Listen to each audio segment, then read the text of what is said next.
Hello everybody, I'm Raphael Perry and it's time for some more Fabled Lands. Now, at the end of the last episode, we had failed to gather all the information we sought to pin the blame on the traitor in Castle Ravane. So we are going to move away from this location. I know normally I read the introduction to the starting location. I'm going to wait till we get back here because we should be returning soon enough. You can travel south towards the coast or venture into the heartland of Gonlir. Journeying by river costs 5 shards. We'll take the road, Jack.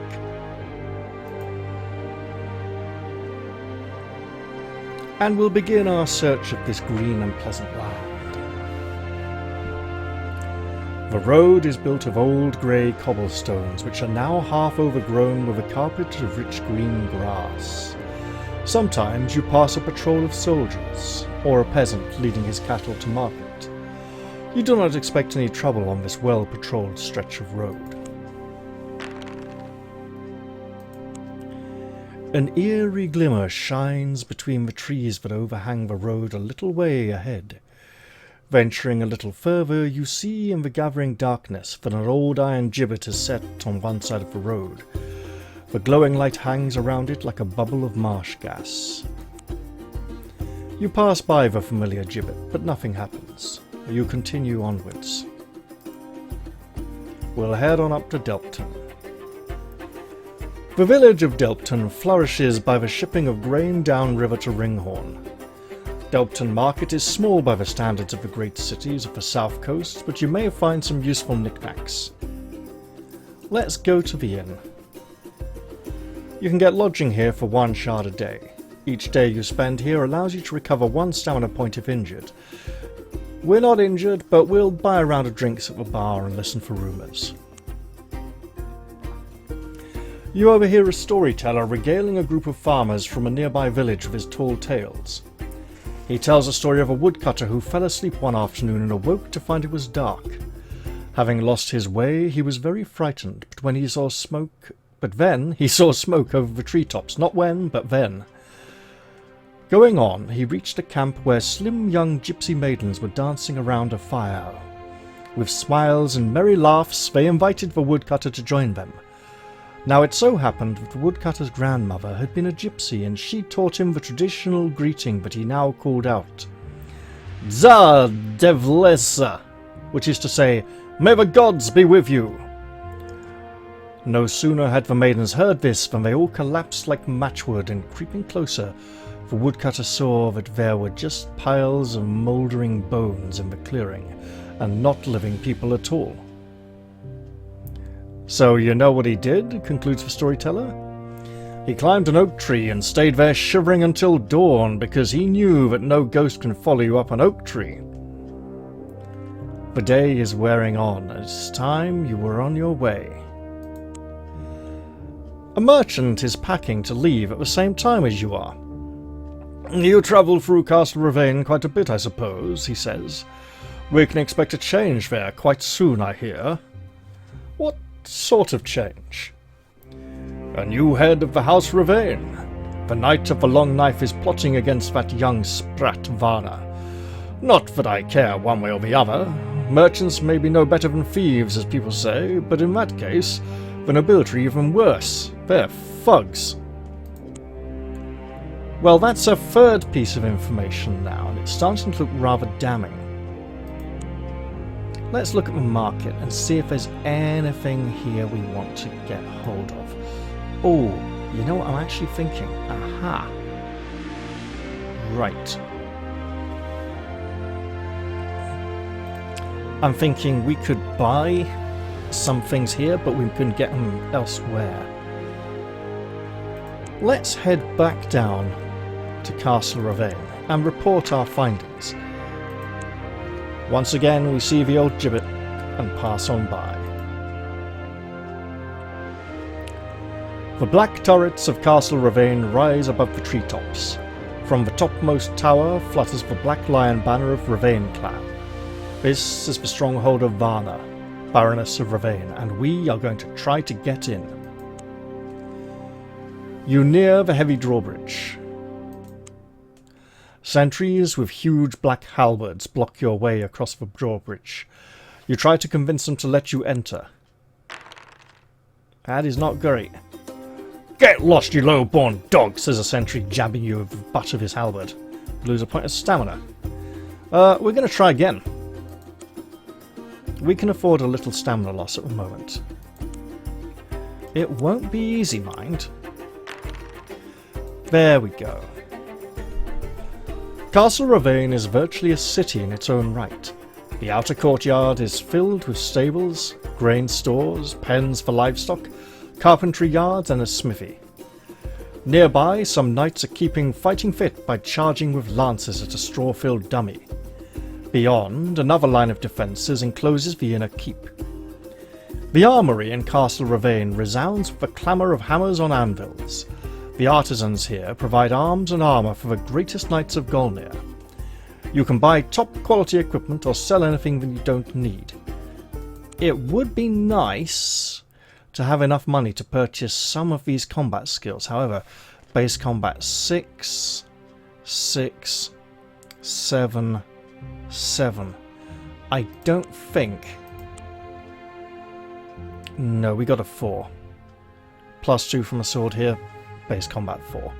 Okay, we'll have to work on that for a while. Let's try to enter the inner keep. This is much more risky than the meagre damage we can take at the gate. The doorway into the castle keep is guarded by elite knights in gleaming gem-studded armour. They watch you narrowly as you approach, then slowly cross their halberds to bar your path. "What is your business here?" asks one. Well, let's state our business. The guards are not convinced you are important enough to be admitted to the keep. "Has the Baroness summoned you?" they demand to know. "She is very busy." To convince them to let you in, you need to make a charisma roll at a difficulty of 10. Do we have a... Oh, we do have a large potion of comeliness. Let's absolutely chug that and talk our way in. The guards are convinced by your persuasive tongue. One of them gestures with his thumb, saying, "Go on in then, before I change my mind." The inner keep of the castle is a mighty fortress with walls several meters thick. Narrow windows admit golden shafts of sunlight into the gloomy hallway. "We shall request an audience of the Baroness. We dare not return to the Wizard Estragon, as he has tasked us with returning with an item that we do not have." Sir Debromas, the seneschal, takes you into the Baroness's court. She sits in regal splendour on the gilded seat of House Ravane. A gonfalon, showing the black lion crest, hangs on the wall behind her. Although young and slender, she has the fierce, unflinching gaze of one who is born to rule. "Why have you come?" she asks. "Well, in pursuit of a quest, milady." "You wish to serve this noble household?" replies Baroness Varna. "In what capacity?" "I have come to denounce a traitor." "You give proof of treachery on the part of Sir Bredubar, Varna's own half-brother. He screams oaths of vengeance at the top of his lungs and lunges towards you with drawn dagger, but the Baroness's guards haul him away." "I shall not have him executed," says Varna. "He does not deserve a clean death. Let him rot in the dungeons." Sir Debromas rewards you with one of the following items, your choice. We have an enchanted sword. It is the same as our own. A golden holy symbol. That would be very nice to have. And it would boost our sanctity up to a 10. However, sanctity is currently our highest unmodified ability score. An enchanted flute for +3 charisma. At least some rats will appreciate your performance. It's a flute, not a pipe. We already have +2 here, so it would only really get us one more up to an 8. A sextant. +3 to scouting. We do need to make a lot of scouting rolls at the moment, with many of our current adventures. A cobalt wand for +3 to magic. This is very tempting, however, I know a way to get a wand that will give me +4 to magic, although it'll be a bit risky, but it will also cost me virtually nothing. And additionally, this quest I have for the wizard will give me a point of magic. Now, I know it says +2, but I've got one of those points already for an earlier stage. So I don't need to rush to boost magic just yet. Gloves of Sig, the God of Thieves. They would go in the same slot as the climbing gear, which means I'd essentially have another slot taken up in the backpack. I'm going to go for the Sextant, because I believe there are a number of quests we can perform for her ladyship, each of which netting one of these rewards.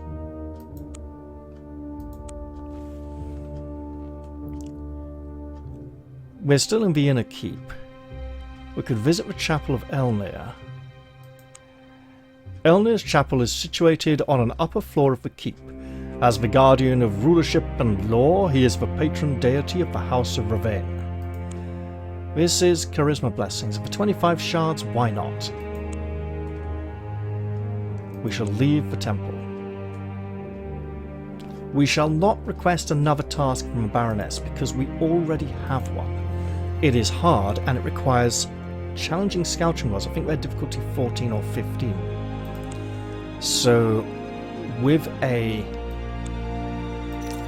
scouting score now of 9, those become a little more reasonable. We shall depart from the keep for now. At this point, I'll take the road and head back towards our vessel. Here in the peaceful countryside of southwest Golnir, hay carts rumble down leafy lanes and peasants look up from their work with a cheery wave. The dangers that an adventurer must often face are easily forgotten in this idyllic setting. Now, Golnir is overall a fairly safe land. It's not, but it is. Haha.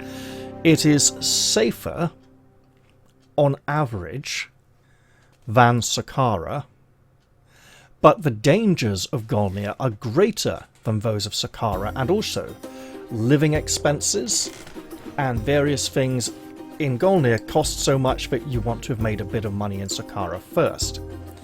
The plan is to do a little more in Golnir, improve our ship to the point where we can go looking for mermaid's hair around here, southwest of Ringhorn. It is tricky to obtain, and we could easily mess it up. Also, there are lots of pirates in the water around Golnir. We will be wanting to improve our ship's crew.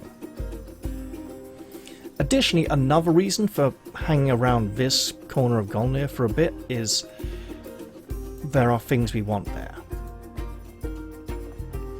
The road to the coast carries a constant traffic of trade goods to and from the hinterland. The merchants in this caravan have plenty of goods to trade. Items without a buying price listed are not stocked, but you can still sell such a thing if you have it. So we can sell them some paper. Cured venison? I'm not sure what that would be useful for. Yellow dye. Made of lichen, yeah. Sounds about right.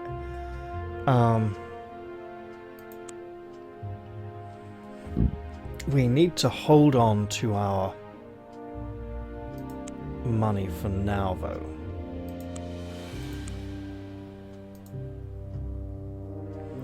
The road snakes on between the verdant farmland.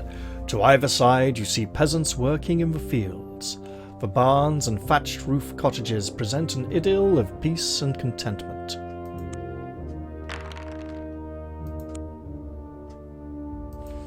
This east road we may want to visit a number of times until we get a certain result that we want. You are on a road that stretches across the downs between Haggart's Corner and the coast. We have an uneventful journey and shall return to Wishport. Wishport is a picturesque town set at the back of a bay rimmed by white cliffs. Fish, oil, dyes and other commodities are packed here for transport inland. The market is located in a warren of alleys adjacent to the waterfront. Each alley is dedicated to a different commodity. In one you can buy rope, in another lanterns and so on. You hear the echo of hammer and anvil from the weaponsmith's forge just up ahead. We shall go down to the harbour, and we shall purchase a upgrade to our crew.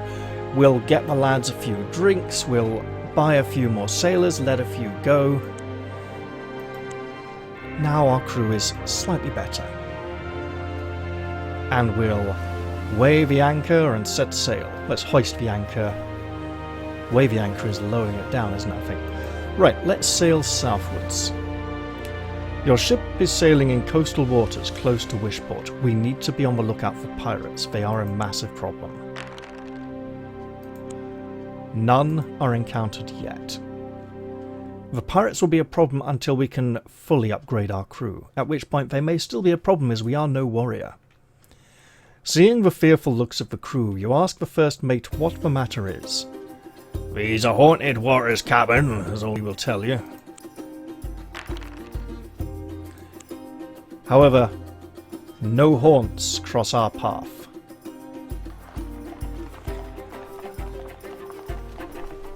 We'll dock at Matricians, which is a large trading city of broad market plazas and great palaces built by the wealth of the merchant princes.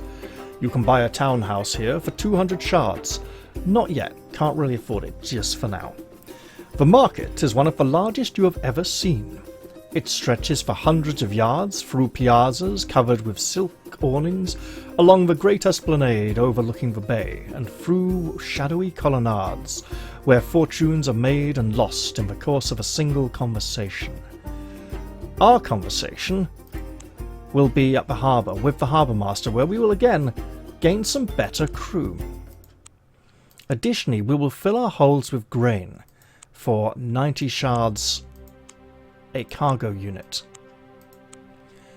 Thus, having spent about half our money, we will set sail from this place.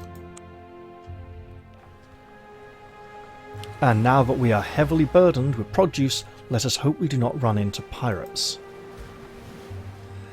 Seeing the fearful looks of the crew, you ask the first mate what the matter is. "These are haunted waters, Captain," is all he will tell you. Well, let's hope they're not haunted by pirates, and indeed, we sail on. Come on, you. No. That menu is the bane of this piece of ocean. Your ship is sailing in coastal waters close to Wishport. We have an uneventful voyage and will sail further eastwards. A great white bell of canvas stretches overhead, gathering in the wind as a fisherman's net catches a shoal. "We're making good progress," observes the helmsman. "Let's hope this breeze don't freshen into a gale, though." Your ship is sailing in the coastal waters near Marlock City. We have an uneventful voyage. You notice an unusual number of Sakaran warships patrolling the area. "The pirates are getting bolder and bolder. That's why the navy's out in force," says the first mate. Let's dock in Marlock City briefly to upgrade our crew at a shocking price of 100 shards. Oh, that's already good. Oh, that's really expensive. I think we might be able to get them slightly cheaper in Ringhorn.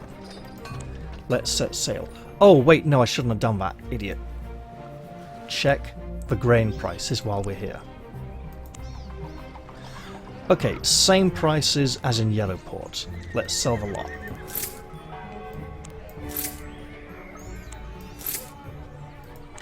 And now that we have some more money, we will sail on to Yellowport and stock up on minerals once again.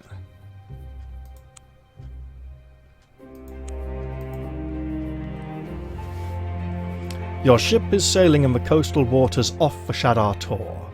You can just see the Tor, a jumbled mass of rocks sitting on the cliff tops as it has done for 1,000 years. A lookout cries out, "Ship on the starboard bow!" You spot a crippled merchant ship limping towards Marlock City. It looks like a trading vessel from the Fabled Lands. Let's help them.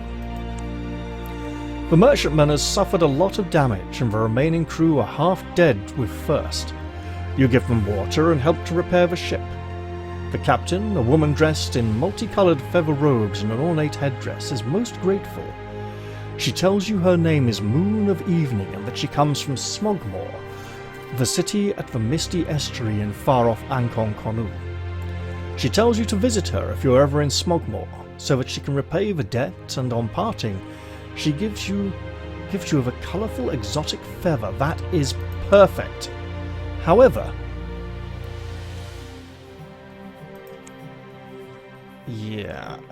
Vorga notes. Okay, hang on. Visit Moon of Evening in the city of Smogmore in Ankon Konu.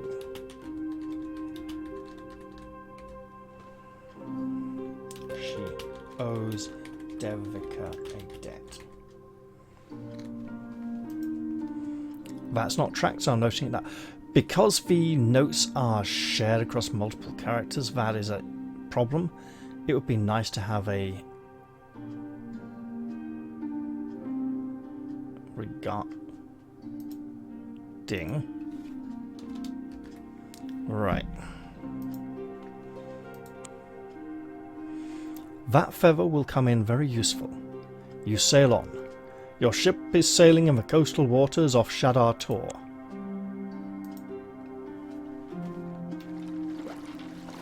Your ship is sailing in the coastal waters beside Yellowport. There are a number of other ships, mostly merchantmen, but there are also a few warships of the Sakaran Imperial Navy. "At least we won't be plagued by pirates with the Navy around," says the first mate. "No, but we'll be plagued by the Navy, apparently. A Sakaran war galley hails you and draws up alongside. "We're coming aboard for an inspection," yells the captain of the galley. His men attempt to grapple your ship. Well, let's not put up a struggle. A swaggering Sakaran captain marches on board with a complement of marines. "I don't think you've paid your harbour duties," he said. "Harbour duties? We're in the middle of the sea," you exclaim angrily. The captain smiles smugly at you. "You'd better cough up 50 shards or I'll impound your ship and its cargo." Oh, I think it used to be 60. Wow, how long ago was that? "But that's no better than common piracy." Oh, sorry. "Well, that's no better than common piracy," says your first mate, outraged. The duty will be 60 shards now for calling a captain of the Sakaran Imperial Navy a pirate," he sneers. Several of his men burst into laughter. "Well, we'll hand over the money." The captain gives you a satisfied smile. "Harbour duty is all paid up. You may proceed," he says mockingly. He and his men leave the ship. Several of your crew curse or spit in disgust. You sail on. Your ship is sailing in the coastal waters beside Yellowport. Well then. We're not going to try and assassinate the Provost Marshal because that is very hard. We will go to the Gold Dust Tavern, stay overnight, pick up 2 bundles of minerals, hold some money in case we run into the Sakaran Navy again, and set sail. At this point, we are attempting to get back to Golmir and sell our minerals in Wishport, which pays a really good price for them. I don't intend to do this too often, but often enough would be good. So far, we're traveling safely.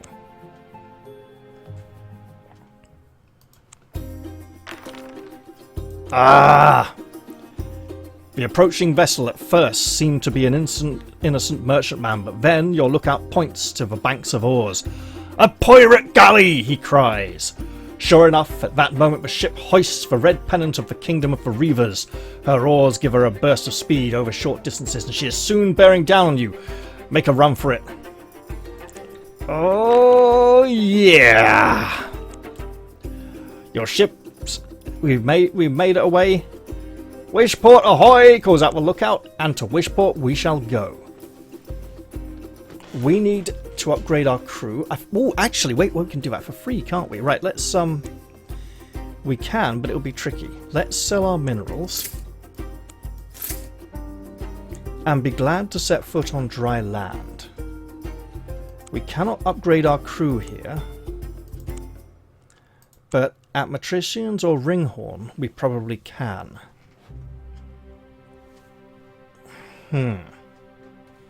For now, though, let's explore Golmir a little more. You're on a road that stretches across the downs between Haggart's Corner and the coast. We encounter some wandering priests who give us some advice on religious rituals that might stand you in good stead, as well as a potion of godliness.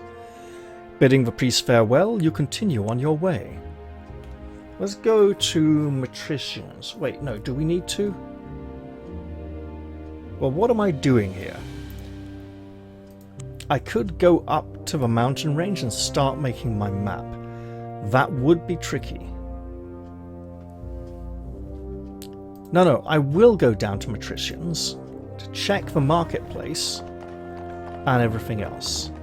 We've been here before this session, so I won't read the description. The market has minstrel books for the bard class, right? Needs a lot of charisma. We have a base charisma of 5. Okay, so currently scouting is the only thing we could learn new skills for. So we could start learning some Wayfarer skills. We are absolutely keeping this feather, and we want to get hold of one more thing. First off, I'm going to do a quick paranoia check to make sure I'm recording. Great! That's all good. Well, in that case, I'm going to save the game.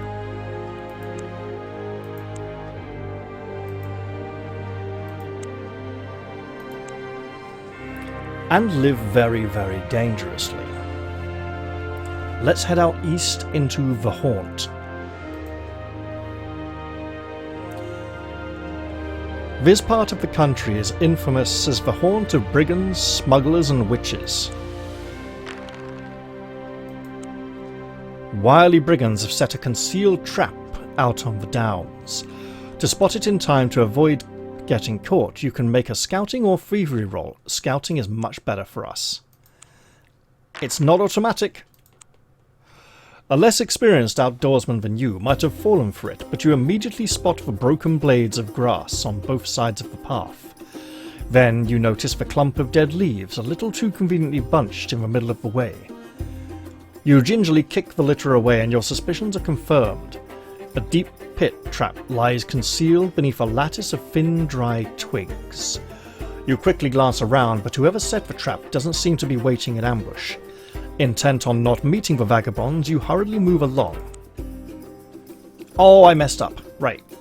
Back to Matricians we shall go. And there we shall purchase a light source. A lantern for 100 shards? Sure. Then we'll go back to the haunt. Another pit trap, another scouting roll. We're okay. Now we will continue to Castle Orlok. This is extremely dangerous, by the way. Castle Orlok is a brooding fortress encased behind walls of weathered black granite. The interior is unlit, and in order to explore you must have a lantern or candle. We have a lantern. Exploring the castle, you find a library containing many dusty tomes. There is a tingle of sorcery in the stale air. We'll pick a book at random. This is extremely random. We do not want the cursed book. Either of the other two are very good. I should have purchased a luck blessing, but I do not think I have one. No luck blessing. A richly decorated volume attracts your attention. You unfold its pages and find beautiful engravings. Soon you realize you are holding in your hands... no, okay. We will reload our save because that would just ruin the entire playthrough. The cursed book is really bad. We will visit the temple district. Visit the Temple of the Three Fortunes, which is a hushed, echoing hallway where the triple-branched candelabrum burns wanly on an altar of green stone. In the dim light, you can make out a tapestry that depicts the three goddesses as a young maiden, a woman, and an old crone. We shall seek a blessing, and we will purchase a luck blessing.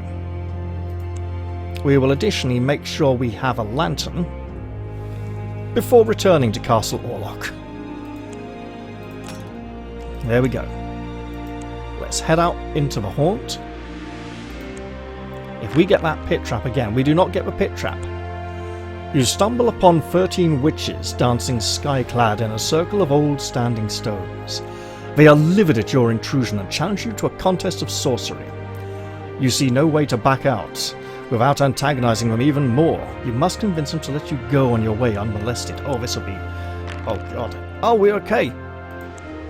You conjure an illusory dragon, so realistic and terrifying that at its sight, the witches disperse among the trees with screams. You don't want to tarry in case they regain their senses, so you leave the standing stones in haste. Then we shall go to Castle Orlok, which is a brooding fortress encased behind walls of weathered black granite. The interior is unlit, and in order to explore you must have a lantern or candle. Exploring the castle, you find a library containing many dusty tomes. There is a tingle of sorcery in the stale air. We shall pick a book at random. A richly decorated volume attracts your attention. You unfold its pages and find beautiful engravings. Soon you realize you are holding in your hands a book so accursed we're using a luck blessing to make sure we haven't found something else instead. Excellent! A magician's grimoire. I believe the explorer's book is +1 to scouting permanently. It's a magician's grimoire brimming with arcane secrets. You learn much from its pages. You gain 1 magic permanently. Hearing a floorboard creak at the back of a room, you hurriedly replace the book and leave. You leave Castle Orlok behind.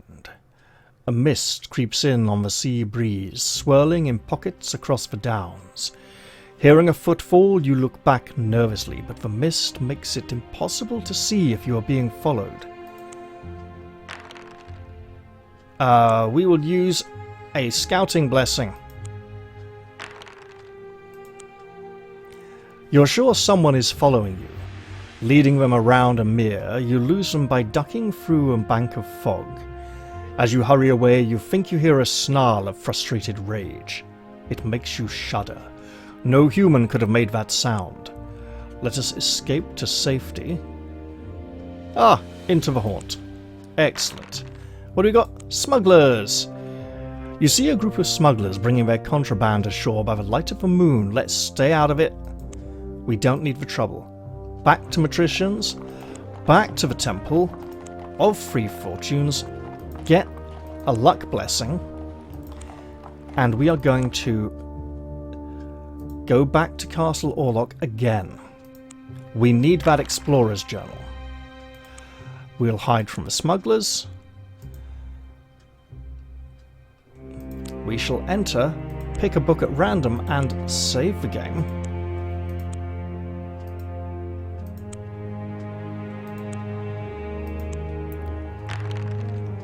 An explorer's book! Excellent!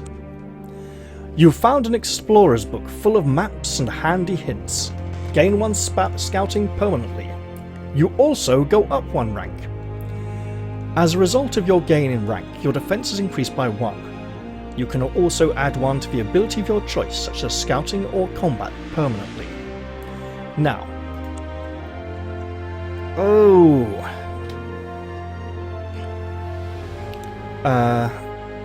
Scouting is, right, our lowest ability is obviously thievery. We are somewhat lacking in combat, however, and we're probably going to need to boost that quite a bit for Devika to have an easier time in her adventures. However, I am reminded that I will want to make a very difficult thievery roll at one point in the future, so I will increase thievery for now. Hearing an ominous sound from the back of the library, you hurry out of the castle. You leave Castle Orlok behind once again. A mist creeps in on the sea breeze, swirling in pockets across the downs. Hearing a footfall, you look back nervously, but the mist makes it impossible to see if you are being followed. It's okay, we failed a scouting roll. A heavy hand descends on your shoulder. Hot, blood-soaked breath warms your neck but chills your spine. But we have an exotic feather! You thrust the exotic feather over your shoulder, tickling the fiend's nose so that it sneezes violently. As you feel its grip loosen, you break free and run for all you're worth until you're safely away from Castle Orlok. We now never want to go back there again. You can only read each of those books once, and the cursed book sets you down to rank 1 with very low ability scores and low stamina, like 7 or even lower than a normal rank 1 character. It is bad. Here in the Haunted Lands, we... another pit trap. Fine, we'll make a scouting roll. It's okay. Back to Matricians. If we were to purchase ship's crew here, we couldn't get excellent crew. We'll have to go to Ringhorn for that. That's good to know. Well then, let's head out onto the Eastern Road. You're on a road that stretches across the downs between Haggart's Corner and the coast. I'm going to use a luck blessing. 3 knights overtake you on the road. Over their armour they wear white shrouds and their shields bear the holy device of the god of death. "We are pledged to Nagil," they say. "We count ourselves already dead, and so we cannot be defeated in battle, for we have no fear." They offer to make you an initiate of Nagil on the spot. We will accept this offer. Nagil has been recorded as your god on your adventure sheet. "Now you can arrange resurrection," the knight tells you. "Just go to any temple of our sweet lord Nagil." So saying, they ride off. Devika now worships Nagil, the Lord of the Dead. This was an intentional decision. It's part of a multi-stage plan. By showing devotion to Nagil, she can gain a very powerful reward, but it will not be easy. Let us return to Wishport, there to board our ship and set sail. And pray we do not run into pirates. Your ship is sailing in coastal waters close to Wishport. Thick black clouds pile up along the horizon. If you have the blessing of Alvir and Valmir, which confers safety from storms, you can ignore the storm. Otherwise, the storm hits with full fury. The odds of survival depend on your ship and crew. We get +2 for a galleon, +1 for good crew. Excellent. You weather the storm. That's almost guaranteed at this point. We're back in the haunted waters,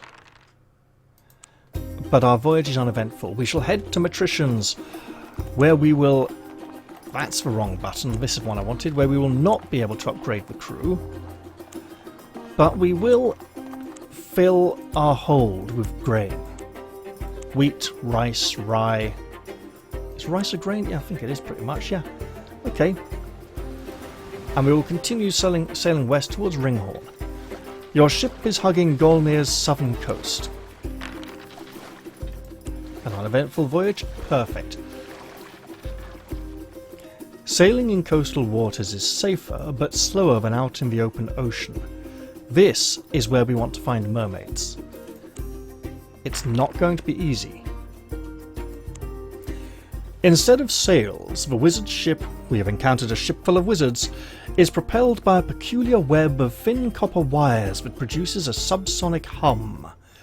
You see the three wizards who command the ship standing in the prow above a figurehead shaped like the snout of a saber-spined dragon. Their long robes of blue and violet silk are decorated with patterns of silver filigree. Let's hail them and greet them. The wizards say you should apply to one of the sorceress colleges in Dwemer, but not to bother if you're a priest. To be godly, a person must close their mind to life's mysteries. Thanking them for their advice, you sail off. Well, let's head into Ringhorn and hire some better crew. Ringhorn receives goods from all along the Reese River, trading along the coast from Utaku to Yellowport and south to distant Ankong Konu. It is a very large, bustling city. You can buy a townhouse here for 150 shards, cheaper than in Matricians. Ringhorn Market consists of hundreds of stalls crowded into a cobbled square under the house walls of the Sheriff's Citadel. We're not going to sell our wheat. We make no profit. But we are going to take on an excellent crew for 80 shards. That's 70 less than we would have paid in Marlock City. We now have a top-rate crew, a top-rate ship. If we encounter pirates, we're in the best shape we could ever be. Let's just hope we can outrun them. Because honestly, I'm going to save because that is good progress.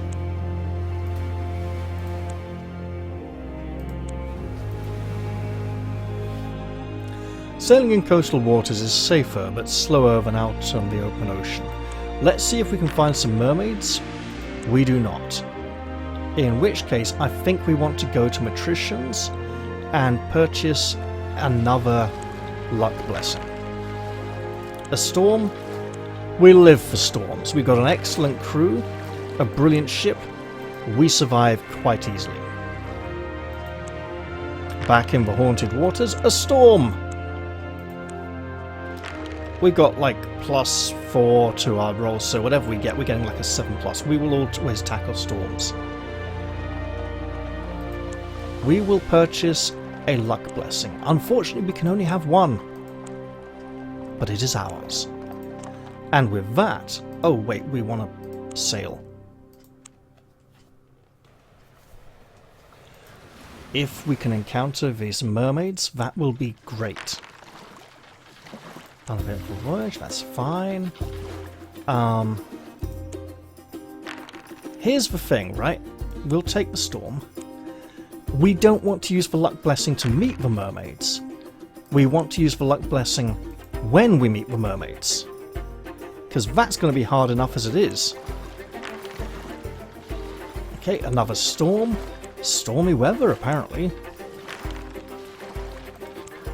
And we weather the storm. Excellent. You see the mermaids leaping between the wet crests of the waves. The bubbling music of their laughter is a poignant and captivating sound. "Better leave 'em be, Captain," warns a mate.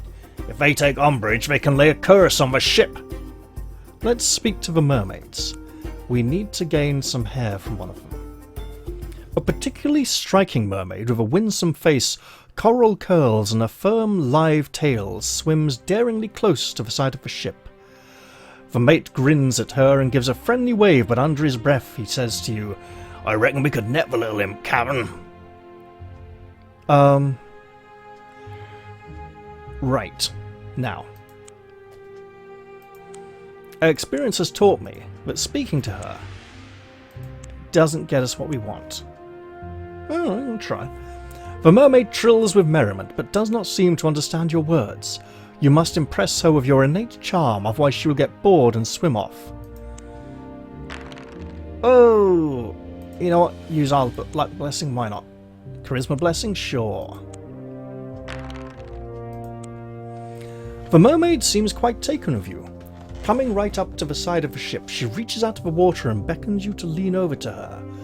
Your sailors give a cheer as she takes a mother-of-pearl comb from her hair and touches you with it before shyly diving down out of sight. "That's a good omen, Captain," affirms a cabin boy. "The touch of a mermaid's comb gives you protection from plague." You now have immunity from disease and poison. This blessing will work once to allow you to ignore the effect of disease or poison. So, yeah. Unfortunately, we can't talk her into giving us what we seek. We're going to have to try to get her in a net. Not Crosby, mind.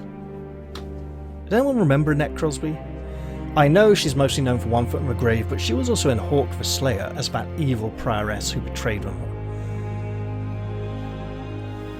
The sailors clap their hands and roar with approval as the comely mermaid strikes elegant poses in the water. She does not realize they are just trying to lull her natural weariness until you and the mate can cast a net. Suddenly you act. Wide-eyed, she watches the net hurtle above her through the air.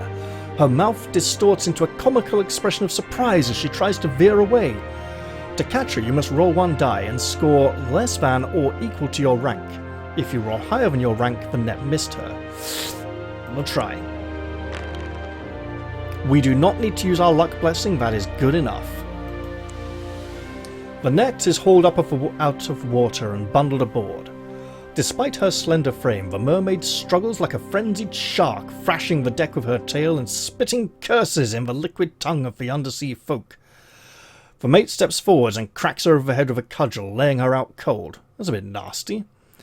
A hasty search yields only a mermaid's comb and coral red tresses. Either of these can be sold at any market for 50 shards. That's not what we're going to do.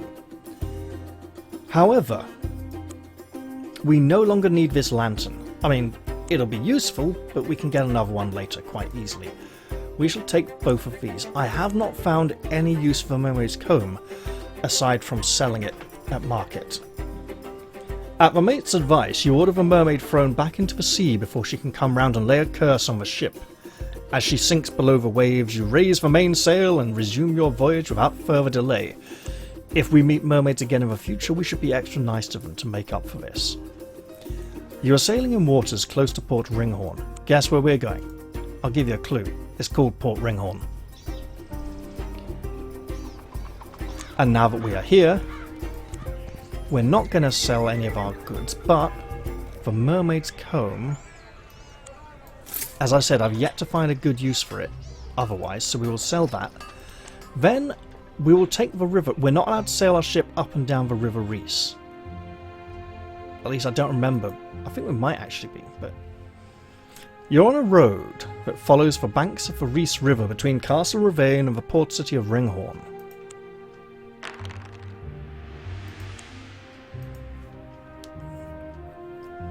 The black turrets of Castle Ravane rise above the treetops. From the topmost tower flutters the black lion banner of the Ravane clan. This is the stronghold of Varna, Baroness of Ravane. We shall attempt to enter the castle. We will have to persuade the guards once again, and they agree to let us in. We will then attempt to enter the inner keep. Another charisma roll. We succeed, we don't need to use our luck blessing. We shall seek out the wizard Estragon. You find Estragon in his laboratory deep under the bedrock on which the castle rests. Crude stone steps wind down into a glimmering darkness filled with strange lights and fumes. Estragon strides forward, holding an alembic in which he is heating with incendiary spells. The glow of the chemicals throws his seamed old face into sharp relief against the backdrop of darkness. You tell Estragon you have brought him an item he needs for his experiments. "You have done well," says Estragon as he inspects the coral red tresses. In return for your service, he teaches you some spells from his grimoire. We gain another point of magic permanently, taking our magic ability up to a 7 before boosting it with any item.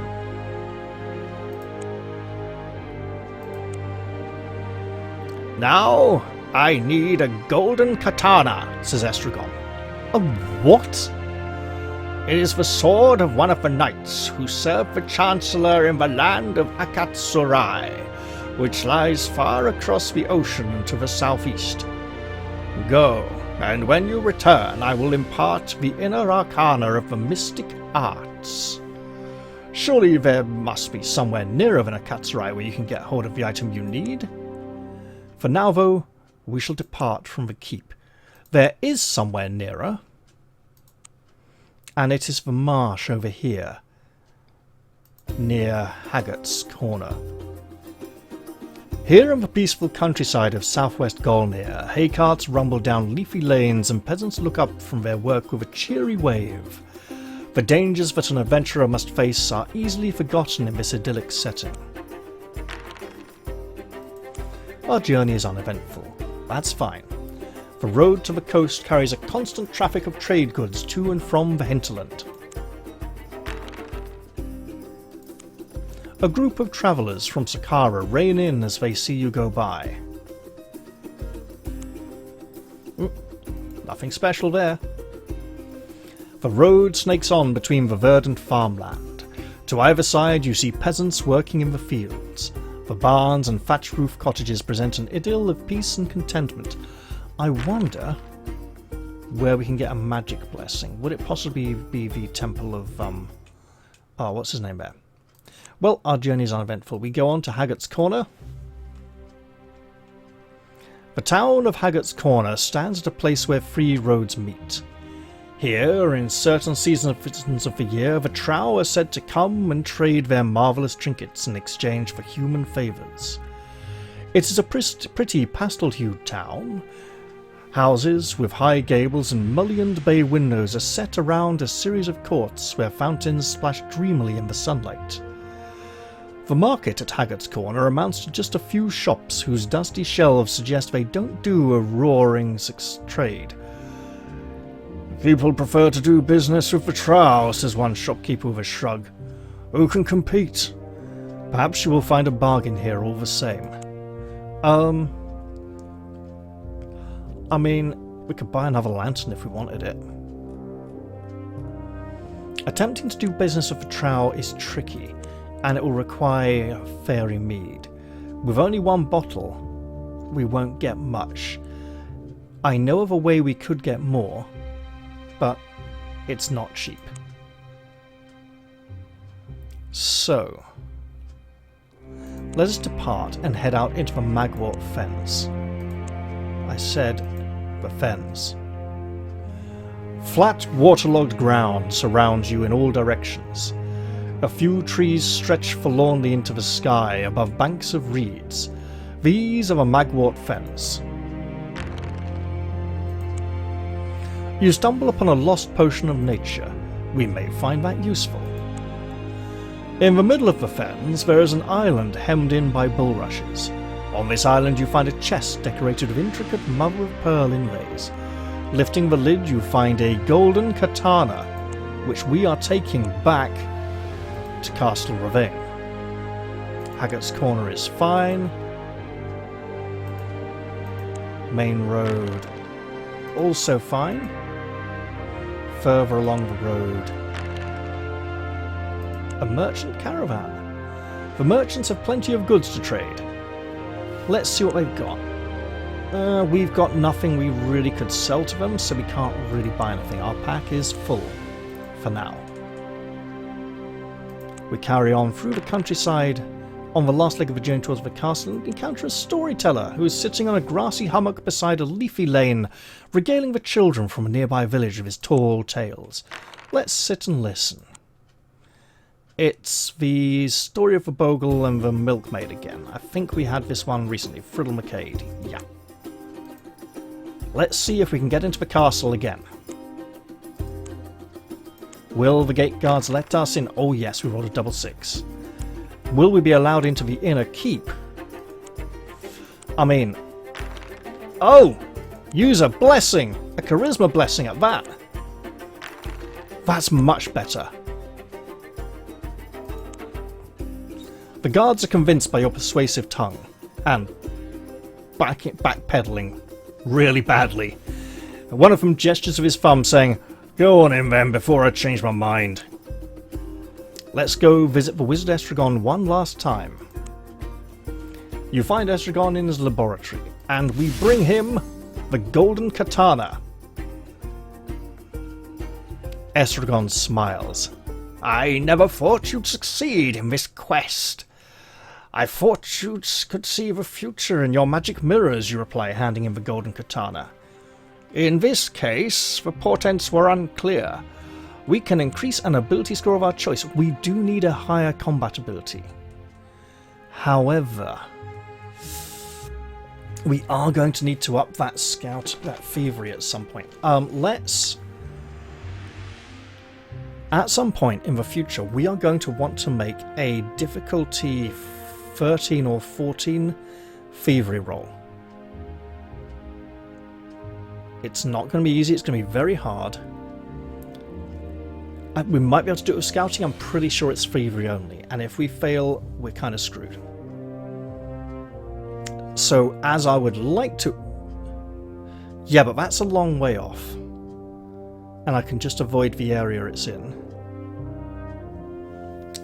I need to do something else before that anyway. It's a multi-stage step to prove devotion to Nagil, the Lord of the Dead. I will increase combat this time. And then I will leave the keep. And with that, I'm actually going to end the episode back at Castle Ravane where I started. I hope you've all enjoyed this one, and I will look forwards to seeing you all in the very next episode. I'll say goodbye for now though, and cheerio everyone. See you all soon.